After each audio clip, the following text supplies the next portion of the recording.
ஆமாம், அவர் வந்து பார்த்தோம்னா என்னையே அடிக்கிறதுக்கு ஒரு கம்பி, ஒரு அருவா, என்னிடம் இன்ஸ்டாகிராமில் முதலே வந்து நீ என்ன தேவர் வீடியோ போடுற அப்படி இப்படின்னு சொல்லி வாக்குவாதம் பண்ணிட்டு இருந்தார். நான் சொன்னேன், நான் அப்படி தாண்டா போடுவேன், என் விருப்பம்டா, நான் அப்பயே சொன்னேன். அதுக்கு உன்னை நான் பார்த்துக்கிறேன்டான்னு சொல்லிட்டு அவங்க ஊருக்கு நான் போயிருக்கிறப்போ என்னை அடிக்கிறதுக்கு ஒரு ஆயுதம், ஒரு அருவா, ஒரு கம்பி ஒன்று எடுத்துகிட்டு வந்தார். அந்த கம்பியை எடுத்து என்னையை தாக்க நினச்சார். ஆமாம், நான் அடித்தா அடி வாங்கிட்டு நிற்கிறது நம்ம எப்படி நிற்க முடியும்? தாக்க வந்தார், என்னை தற்காத்து கொண்டேன். நான் தற்காத்து கொண்டதுக்கு என் மீது எஃப்ஐஆர் பதியப்பட்டுள்ளது. பிசிஆர் வழக்குன்றாங்க, என்னன்னு சரியாக தெரில. ஆனால் வழக்கு பதியப்பட்டுள்ளது.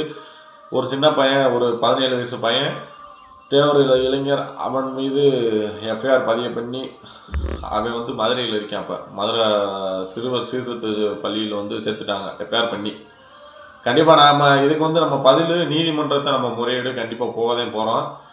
இந்த பாண்டியன்றவன் வந்து ஆயுதம் கொண்டு வந்திருக்கான், எல்லாம் கொண்டு இருக்கான். அவன் வந்து நல்லவன், தேசிய தியாகி ஆகிருக்கான் போல் சொல்லிடுவாங்க அவனை. நாங்கள் வந்து தற்காத்து கொண்டவங்க வந்து முட்டா பையன். அதை அப்படித்தான் சொல்கிறதா இருக்குது, என்ன சொல்கிறேன்னு தெரில.